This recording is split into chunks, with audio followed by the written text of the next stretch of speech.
Hello and welcome to the Responsive Family Sleep Podcast. I'm your host, Kim Hawley, holistic sleep coach, lactation consultant, peaceful parenting educator, and mom.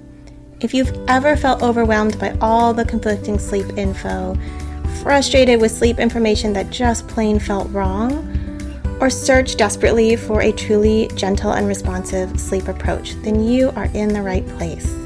In each episode, we'll be answering your most pressing baby and toddler sleep questions, busting those sleep myths, and helping you understand truly developmental, biologically normal baby and toddler sleep, plus encouraging you to trust your intuition along the way.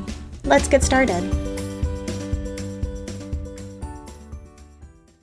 Hello, and welcome back to this week's episode. I'm really excited to jump into this topic of what is gentle, right? What are gentle sleep strategies? What is gentle sleep support? I think gentle is a really popular word and a word that many people use with a very different intent, with very different idea of what gentle means and in relationship to what. And I think it's also a term that can inadvertently be very deceptive when we have this idea of what is gentle and someone else has a very different idea of what is gentle and we aren't clear about it. So this episode idea actually came out of a conversation I was having with some other sleep coaches in a mastermind that I'm a mentor for, through another colleague of mine's business. And it's so much fun. I seriously love it. It's one of the most favorite things I've been doing this past year. But the last couple times that we've had our Friday sleep coach sessions, we've been talking about what does responsiveness mean? What does gentle mean? What does it mean to be a attachment-based sleep coach? And how do we communicate that in our marketing and the things that we put out for you as parents so that we are transparent, so that you understand what that means for us as compared to a gentle sleep training approach, so that you can make a choice, right, that matches your values and that we feel really good about what we're representing. So much in the sleep world I feel like is not transparent, and there's so much marketing buzz around gentle, around holistic, around responsive. I mean, it's so tricky because I look at people, other professionals using these terms, and I'm like kind of giving them the side eye, and I'm like, who trained you? Are you really being gentle, or are you just throwing that around? Are you really responsive, or is that now the new gentle as far as like, buzzwords in marketing? Right? Are we trying to make something that's basically Ferber or cried out, or something where you're in the room but very emotionally disengaged, seem like it's an attachment-based strategy, seem like less harsh? Or is someone really gentle? Are they really, really operating in a responsive way? And so I think the first step as a parent is to figure out, when you think about gentle sleep strategies or gentle night weaning or gentle sleep coaching or gentle sleep support, what does that mean to you? Because that's your starting point, right? It doesn't matter if your definition is totally different than mine, unless you're going to be my client, right? I mean, if it matters if you're going to work with somebody and take their advice, that version of gentle matches. I don't actually use the word gentle that much. I tend to use responsive or attachment-based or connection. And I use holistic, though that is, more about how we view the problem or sleep in context than, whether it's gentle or responsive. So I thought I'd share with you a list of things that I include in my definition of gentle. It's not an easy term to sum up in one neat, concise sentence. So this is a list. This is kind of a brain dump. And also some things that I do not consider gentle, because I think that's actually easier in some ways. So gentle to me is always based in biological and developmental norms, right? It is about understanding and supporting and knowing and respecting where your child is at. what is a reasonable expectation? What is normal? Who are they? What is their temperament? What are their unique capabilities, right? And understanding that sleep is not just about behavior. It's not just about changing how they fall asleep. That's a big piece to me. Gentle is about attunement.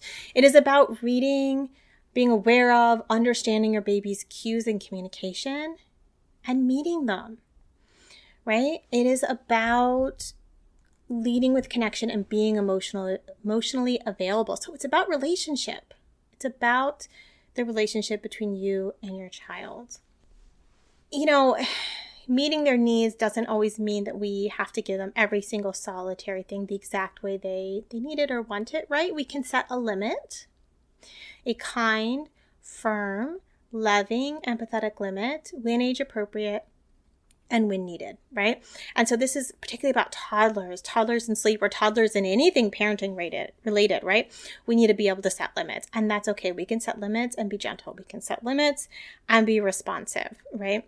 And honestly, I should do a whole episode on limit setting, because particularly with toddlers in sleep and toddlers and life, the ability to set a kind and empathetic limit is an essential parenting tool. And so that is limits and boundaries are part of gentle, as long as they are done gently, as long as they are done kindly and firmly and empathetically.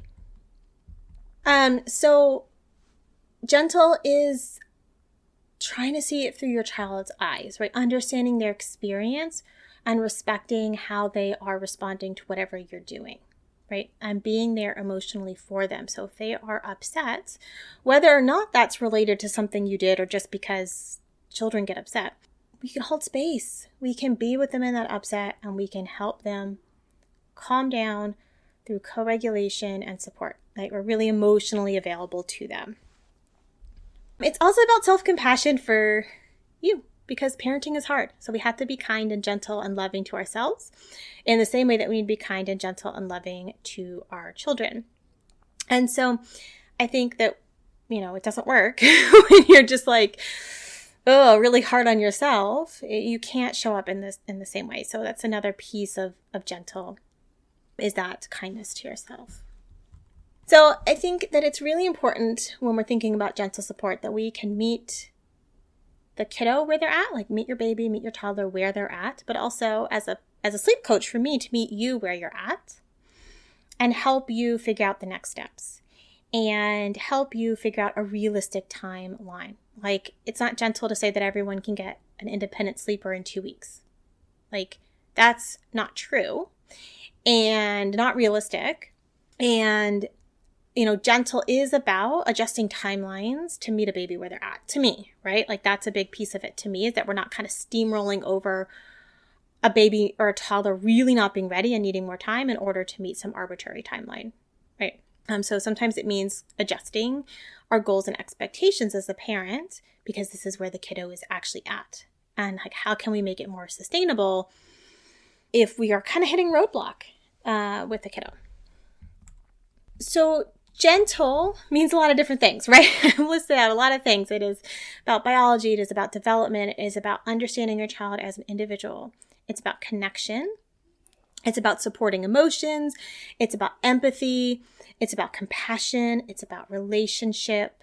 It's about meeting your kiddo where they're at and helping them along the way, even when we're doing parent-led changes, right? Because gentle can be parent-led. Absolutely. It is about supporting them through the process and just being aware of their experience. So we're going to contrast that to what is not gentle, right? So what is not gentle, to me, is arbitrary rules about comforting and responding to your child, right? Now, of course, if you're trying to night wean, right, let's say, it might make sense to say that, I'm going to try not to nurse them at this wake up, right? Like, maybe that's part of the strategy you've decided on. And so comforting them might be in other ways than nursing, even though nursing is what they really want, right? And so that could be, maybe that's kind of how we decided to approach this. But in like more of a gentle sleep training strategy, you might have rules like you can't pick your child up, you can't make eye contact, you can only go in every so often. And so, there's like, I'm trying to night wean, so at some point I need to not nurse them, but I can rock them, I can sing to them, I can rub their back, I can snuggle them, I can do all the things. Or I might be, trying to comfort them first, and then if they're getting upset, nurse them, or maybe I'm going to gradually unlatch them and try to soothe them the rest of the way to sleep with nursing. Like so many different ways we could do that. And so there's a little bit of guiding there, of course, right? But there's nowhere that is it saying you can't comfort your child, right?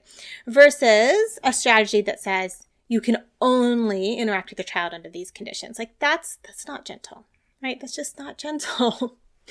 And then kids find it really stressful for you to be physically there and emotionally disengaged from them. That is really stressful for kiddos. And so that in and of itself can make something just really stressful. So going, hand in hand with that, just being physically present in the room does not make it gentle to me, right? If we're physically present but minimally interacting with our kiddo, we're not comforting them, that's not gentle. And again, that can be really stressful for a lot of kiddos. So gentle means emotionally available, right? Not just physically present. Gentle strategies don't try to control your child's behavior through withdrawing your love and support. This is a big one to me. We can make gentle changes. We can make small shifts. We can shorten a feed or offer other comforts or, all the different things. Kind of going back to the feeding example. But trying to change your child's behavior by ignoring them or not touching them, not interacting with them, like withdrawing your support, it just doesn't sit right? It doesn't feel gentle. And fundamentally, if your gut says something's off, if your intuition, your instincts, whatever you want to call it, says this isn't right, this doesn't feel right, then it's not. Even if it is like objectively a gentle strategy in general, if you're like, ooh, no, then it's not the right strategy for you. And it doesn't matter if it's gentle or not, right? So, there's all these different ways you can think about what is gentle. There's all these different ways that you can think about what is not gentle. And there's a heck of a lot of messiness, out there. And that's why how you feel about it and how you feel your kiddo is reacting matters so much, because some things are in a gray area, right? Like sometimes a strategy can be quite gentle with one kid or one family or one way it's being applied and be really quite not gentle with another way it's being applied or for another kiddo. And so it is important to kind of check in with yourself and your child and know that there are so many ways to navigate a change, that you can find things that feel better or a timing that feels better, right? Sometimes things aren't gentle because your kiddo's in the middle of a huge, separation anxiety or developmental leap, and nothing's going to be gentle because they need all the support they could possibly get and then some. We just need to let that simmer down a bit before making a change. So, for me, I don't tend to use gentle. I tend to use responsive. I think focusing on the relationship and the attunement and the connection is just really powerful when we're thinking about how do we pick strategies? How do we pick people to follow? How do we pick information that resonates? For me, it is really about the relationship, which sort of feeds into the attachment relationship, which feeds into the responsiveness. So I hope this somewhat rambly episode gives you some things to think about. I would love to hear what you think gentleness is. What are gentle strategies, or what is gentle sleep support to you? And what did this episode bring up? So if you want to DM me on Instagram, my Instagram link account, whatever, is in the show notes. If you want to send me an email, you can head to my website, grab it from there. I would love to hear from you. Thank you for joining me today. I hope this episode left you feeling more informed, confident, and encouraged on your sleep journey. And just a reminder before you go that nothing in this episode is individualized to your specific sleep situation, nor is it to be taken as medical advice. Take what resonates, ignore what doesn't, and check with your healthcare provider about any medical concerns. Take a moment to subscribe to this podcast so that you'll never miss an episode. And take a moment to rate, review, or share an episode you love on social media.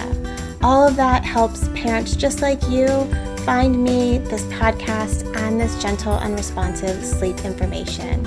I'll see you next time.